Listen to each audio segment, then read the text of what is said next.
I don't just garden to grow food, but I garden to benefit the ecology, to benefit the landscape around me, so that I can leave that a better place than I found it. And so, many times with my gardening, I tried to incorporate native plants into the system for a couple of reasons, right?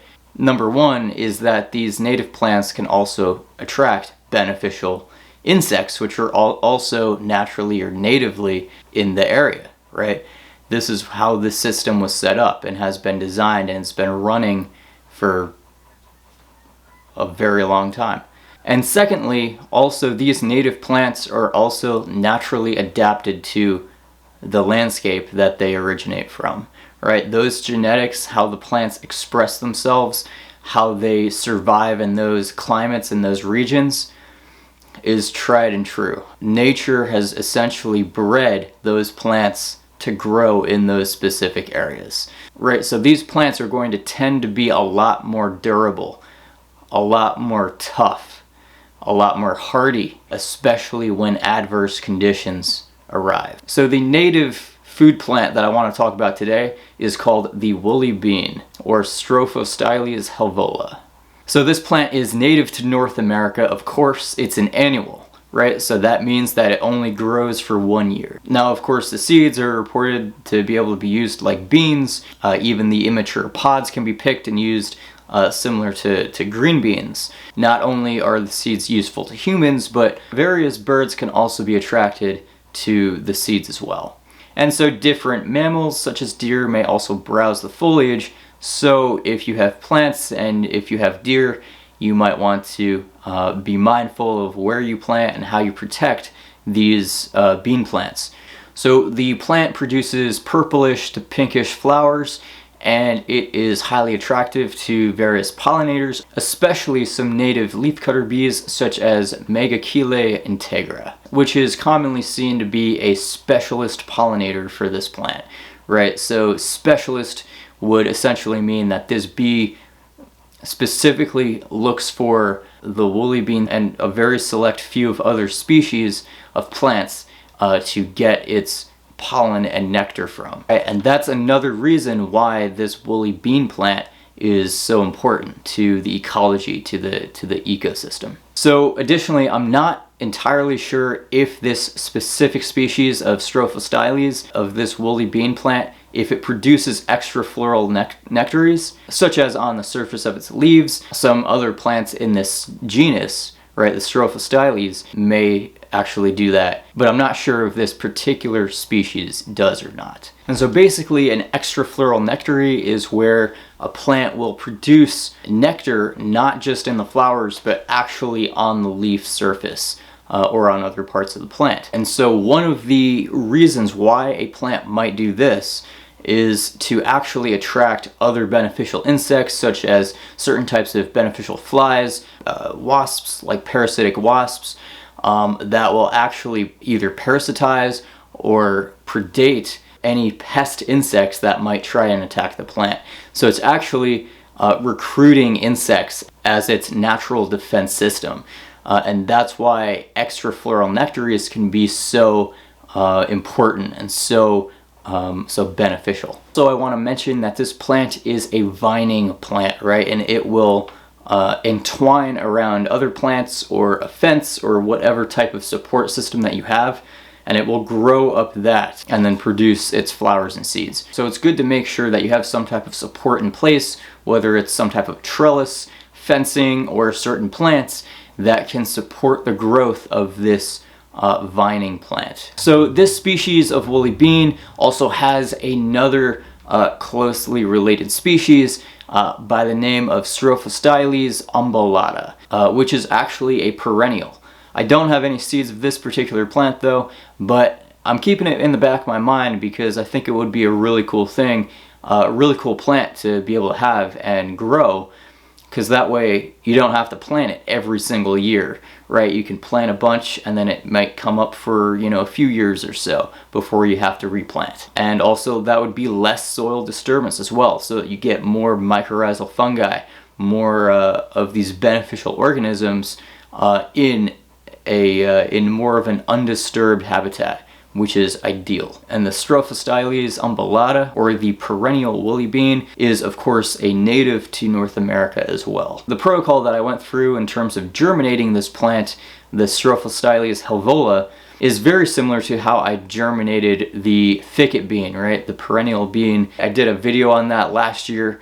I can link it to this one as well. But basically what I did was I took a knife and I just kind of nicked the outside surface, just a small spot on the outside surface of the seed, so that water could penetrate into the tissue of that seed, right? So that it could imbibe, take in that water and begin to swell and then begin to grow. Because a lot of these native plants have certain mechanisms in their seeds that have to be dealt with in order to get them to sprout, right? Because like these plants that are in colder climates can't just sprout on demand, right? Because if you get like a few warm days in the middle of winter and you get plants to sprout, and then it gets cold again and frost and everything, it's gonna kill off all those plants. So you don't want to do that, right? You want these plants that are able to survive those types of conditions so that they sprout at the appropriate time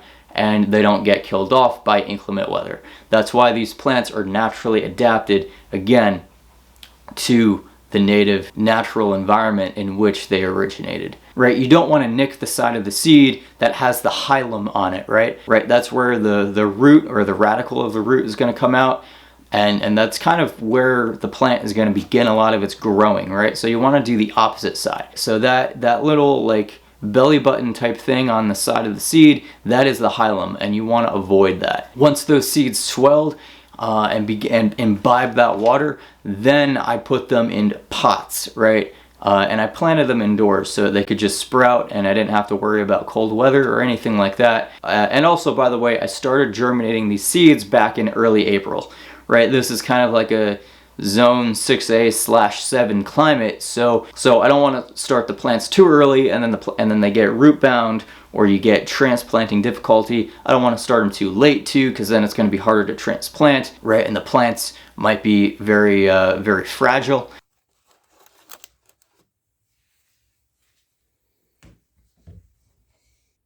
So I think that dark brownish markings on the two epicotals are only on that side. I think that's from where I nicked it, and I may have accidentally gotten a little bit of the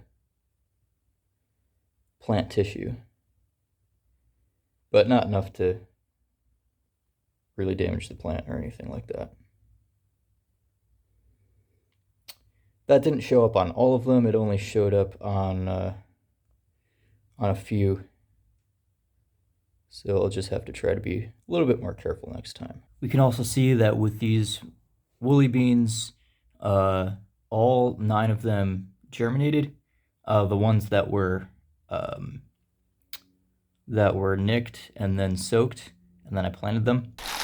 So what I'm going to be doing here, let me zoom out,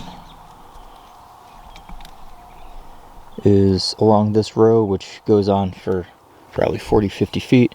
I'm going to be planting some gladiolas in here.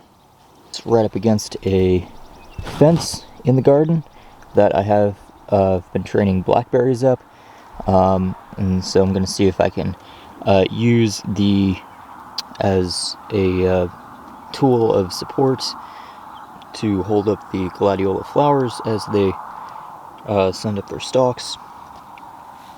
And then I'm thinking in between each gladiola plant, I'm going to plant like a woolly bean seedling. We'll look at those in a second, but they seem to be kind of bolting. Not going to flower or anything, but they seem to be really wanting full sun and are quickly outgrowing the pots that they're in. And I'm wondering if it might be better if they were just directly sown in the ground instead of grown in pots. Most beans seem to prefer to be directly sown anyway.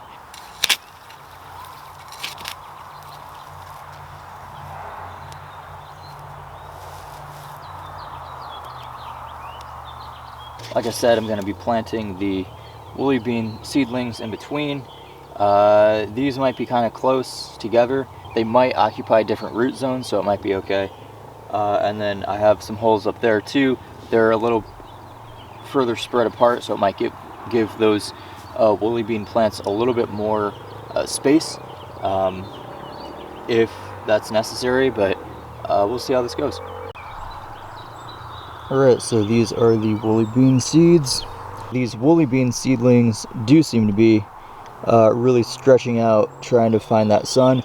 I've had them on a shady part of the porch so that they wouldn't like get baked in the direct sunlight. I've just kind of been hardening them off for a few days. So I'm not ready to transplant the thicket bean yet, but I'm going to be transplanting these woolly bean seedlings in between the gladiolas, like I said. I'm going to try to do it as gently as possible. I know a lot of leguminous plants don't generally take well to being transplanted, so we're going to do the best that we can here.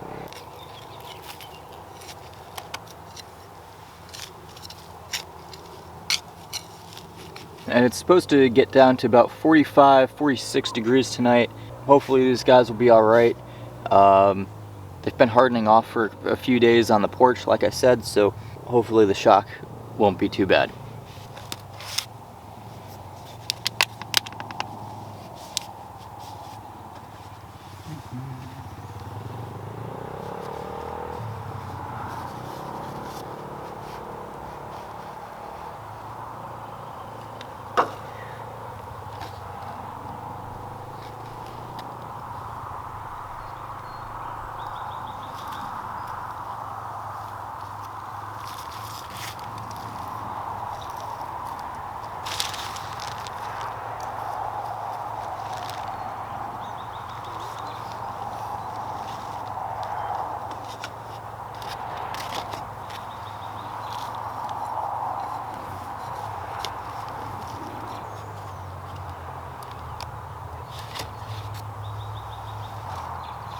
You can see the roots are already starting to come through here.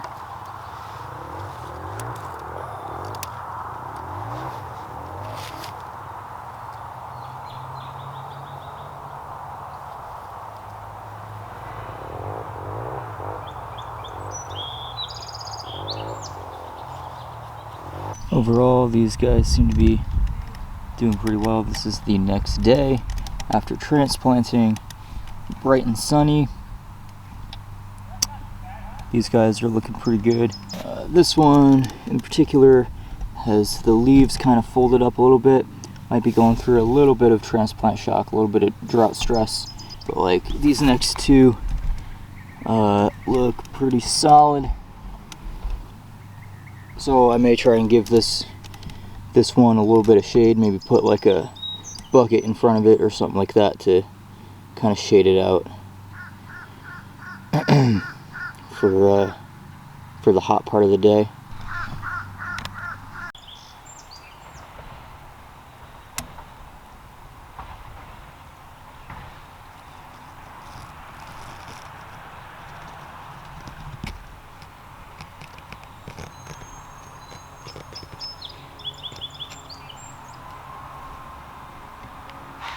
So originally I got the woolly bean seeds from a place called the Experimental Farm Network. And they have a website with a seed store on it, and that was how I ordered mine. Ever since then I have collected my own seeds from the plants that I have grown at home, so I've kept the process going that way. But if you're interested in purchasing some woolly bean seeds, an option might be to check out the Experimental Farm Network website and check out those seeds. So their website is linked down in the description, so feel free to check it out. So I hope you enjoyed this video on the woolly bean, or Strophostyles HELVOLA. It's a really cool plant to grow. I've enjoyed growing it, and it's a great way to be able to introduce more native plants into the growing system as well, right? Where it's not just producing food for you, but it's also benefiting the ecology, the landscape around you. So thank you so much for checking out this video. I appreciate it, and I look forward to seeing you in a future video. Take care.